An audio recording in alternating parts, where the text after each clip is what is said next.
বন্ধুরা, আজকে যে ভিডিওটি আপনাদের সামনে নিয়ে এসেছি খুবই কাজের ভিডিও এবং এটা আপনারা শুধু দেখবেন না, এটা কাজেও করে দেখবেন। বন্ধুরা, এটা আপনারা নিশ্চয়ই দেখে চিনতে পাচ্ছেন, এটা হলো সাদা তিল। এখন কিন্তু সাদা তিল সহজলভ্য, সব জায়গায় পাওয়া যায়, কালো তিলটা বরং পাওয়া যায় না। সাদা তিলে রয়েছে প্রচুর পরিমাণে জিঙ্ক, ক্যালসিয়াম ও ফসফরাস, যা হাড়কে মজবুত করে এবং অস্টিওপোরোসিসের সম্ভাবনা কমায়। তিলের এই তেল খুবই উপকারী। তিলের তেল গোড়ালি ফাটা, ঠোঁট ফাটাতে দারুণ কাজ করে। বন্ধুরা, এই সাদা তিল আপনাদের সবথেকে বড় সমস্যার সমাধান করতে পারে। কিভাবে দেখুন, পেট ভালো থাকলেই সব ভালো। পেটকে সুস্থ সবল রাখবার জন্য এমন কিছু খাবার খেতে হয় যাতে করে পেট ভালো থাকে। পরিষ্কার পায়খানা যে মানুষের হয় তার শরীরে সমস্যা খুব কমই দেখা যায়। আর এই পরিষ্কার পায়খানার জন্য আমাদের কিছু খাবার খেতে হয়, সেই তালিকায় পড়ে এই সাদা তিল। দেখতে ছোট্ট কিন্তু গুণ অনেক, তেমনই খাবার হলো এই সাদা তিল। সাদা তিলে একাধিক ভিটামিন ও খনিজ উপাদান রয়েছে।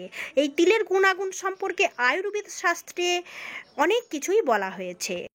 প্রতিদিন গরম ভাতের সঙ্গে যদি তিল বাটা খেতে পারেন তাহলে ডায়াবেটিস থাকবে নিয়ন্ত্রণে, সেই সঙ্গে কমবে ওজনও। প্রতিদিন ভোরে 1 টেবিল চামচ সাদা তিল অল্প অল্প করে মুখে দিয়ে মিহি করে চিবিয়ে যখন একেবারে রসের মতো হয়ে যাবে তখন গিলে ফেলতে হবে। এইভাবে সব তিল চিবিয়ে খাওয়া হয়ে গেলে ঠান্ডা জল খেতে হবে। এই তিল খাওয়ার পর প্রায় 3 ঘন্টা পর্যন্ত আর কিছু খাবেন না, তাই ভোরেই কাজটা সেরে নেবেন। বন্ধুরা, এই উপকরণটি আপনার শরীরে ক্যান্সার প্রতিরোধের ক্ষমতা বাড়িয়ে দেয়। প্রচুর পরিমাণে রয়েছে ক্যালসিয়াম, যা হাড়কে মজবুত করে। পায়খানা, বন্ধুরা, পায়খানার সমস্যা কোনো দিনই হবে না, পেটের বদমালকে বের করে দেবে। তাই একদিন আপনি তিল বাটা খেলেই পরের দিনেই বুঝতে পারবেন কোষ্ঠকাঠিন্যর সমস্যা একেবারে হবে না। হজমে সাহায্য করে সাদা তিল। চলুন কিভাবে এটা আপনি খাবেন, কত সহজে খাবেন এবং এটা কিভাবে টেস্টি করবেন আপনাদের দুই একটা পদ্ধতি বলে দিই, যদিও আপনারা জানেন। কিছুটা সাদা তিল নিয়ে নিলাম আর এখন অল্প আঁচে এটাকে ভাজতে থাকুন। ভাজতে ভাজতে একটা সুন্দর স্মেল আসবে, দেখবেন, নজরে রাখবেন যাতে চুঁয়ে না যায়, মানে আঁচটা বেশি একদমই দেবেন না। যখন দেখবেন হালকা বাদামি কালারের হয়ে গেছে তখন এটা আপনি একটা প্লেটে ঢেলে নিন। বন্ধুরা, তো এটা আমি অনেকটাই নিয়েছি, তো পুরোটা ঢালবো না, এটার ব্যবহার আপনাদের আমি দেখাবো। তো অর্ধেকটা দেখুন আমি প্লেটে ঢেলে নিয়েছি। বন্ধুরা, এটা আপনি একটা কৌটোতে রেখে দিতে পারেন, তবে হ্যাঁ, এরকম রাখবেন না, এটাকে মিহি করে গুঁড়িয়ে রাখবেন। বন্ধুরা, এই তিল এই তিলের নাড়ু খুবই জনপ্রিয়, অনেকেই পছন্দ করেন এই তিলের নাড়ু।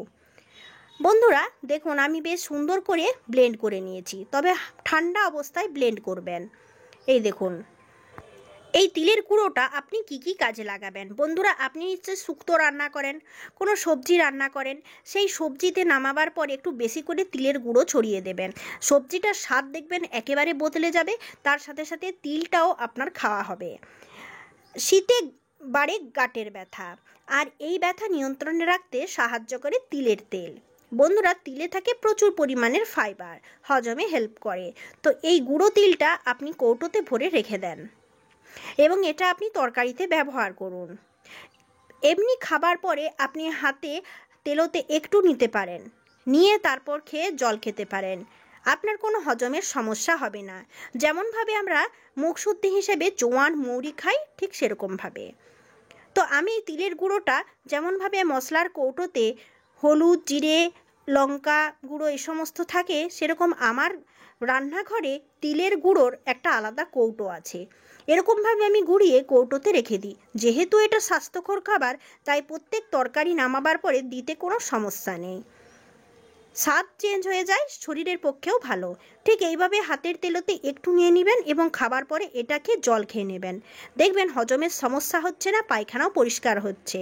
সব সময় খেলে যে এটাকে বেটে কড়াইয়ে নেড়ে ঝামেলা করে খেতে হবে এমন কোনো মানে নেই, এইভাবেও আপনি কিন্তু খেতে পারেন। তার জন্য পরিষ্কার কৌটোতে আমি রেখে দিলাম। বন্ধুরা, এই গুঁড়োটা আপনি আর কিভাবে ব্যবহার করতে পারেন।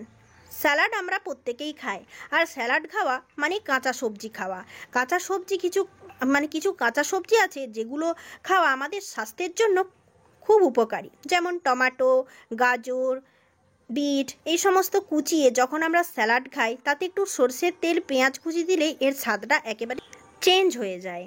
আর তার সঙ্গে যদি একটু লঙ্কা কুচি দিয়ে দেন, যদিও এখানে আমি পেঁয়াজ টেঁয়াজ কিছুই দিইনি, জাস্ট আপনাদের দেখিয়ে দিচ্ছি। স্যালাডে নিশ্চয়ই টমেটো ব্যবহার করেন, টমেটো, ধনেপাতা এবং তার সঙ্গে একটু তেল মানে সরিষার তেল এবং সামান্য পরিমাণে মানে স্বাদ অনুযায়ী লবঙ্গ দিয়ে দিলেন। তারপর লাস্টে পরিবেশন করবার আগে এইভাবে একটু তিলের গুঁড়ো ছড়িয়ে দেন। ব্যাস, এটা আপনার খাওয়াও হয়ে গেল। তার সাথে সাথে স্যালাদের যে মানে একটা স্বাদ সম্পূর্ণ চেঞ্জ হয়ে যাবে, একটা ভালো স্বাদের স্যালাদ খাবেন। তো বন্ধুরা, এইভাবে আপনারা স্যালাড খেয়ে দেখবেন স্যালাডটা কত ভালো লাগে। আপনি ডালেও ব্যবহার করতে পারেন, এই গুঁড়োটা সব কিছুতেই কিন্তু চলবে। এইভাবে তিলের গুঁড়ো আপনি খেতে থাকুন। চলুন, কিছুটা তিল তো গুঁড়ো করে আপনাদের দেখালাম কোথায় কোথায় দিলে ভালো হয়, কিভাবে খেলে ভালো হয়, কিন্তু আরও রয়ে গেছে আরও একটু ভাজা তিল। এটার সাথে আমি কয়েকটা শুকনো লঙ্কা নিয়ে নিচ্ছি। 4টে নিয়েছিলাম, 2টো কমিয়ে দিলাম কারণ ভীষণ ঝাল হয়ে যাবে।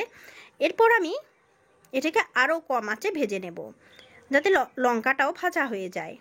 বন্ধুরা, তিলের ভর্তা নাম নিশ্চয়ই শুনেছেন, কিন্তু অনেকেই খুব তোয়াজ করে বানিয়ে থাকেন, পেঁয়াজ কুচি, রসুন কুচি এইসব দিয়ে বানিয়ে থাকেন।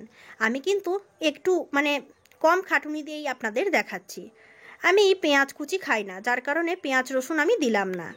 বন্ধুরা, এইভাবে আমি এখানে অর্ধেকটা যে তিল রেখেছিলাম সেই তিলটা এরপরে গুঁড়ো করব, কিন্তু এরকম শুকনো নয়, এর সাথে আমি কিছুটা জল দিয়ে দেব। তো 2টো শুকনো লঙ্কা দিলেই হয়ে যাবে। আর একটু বেশি যারা ঝাল খান তারা একটু বেশি ঝাল দেবেন। এরপর এতে পরিমাণ মতো আমি জল দিয়ে দেব। এই দেখুন, এটা আমি ঢেকে দিলাম। আর এখন এটা আমি বেটে নিয়েছি, আপনাদের আমি দেখাচ্ছি এটা কিভাবে আপনারা খাবার আগে রেডি করবেন।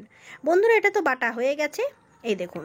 এরপর পেঁয়াজ কুচি, রসুন কুচি, তিল সব কিছু দিয়ে ভালোভাবে বেটে নিন আর খাবার আগে জাস্ট এইভাবে রেডি করুন। বন্ধুরা, এটা খেতে এত সুন্দর লাগে গরম ভাতে, আর এই গরম আসছে জল ঢালা ভাতেও কিন্তু খেতে খারাপ লাগবে না।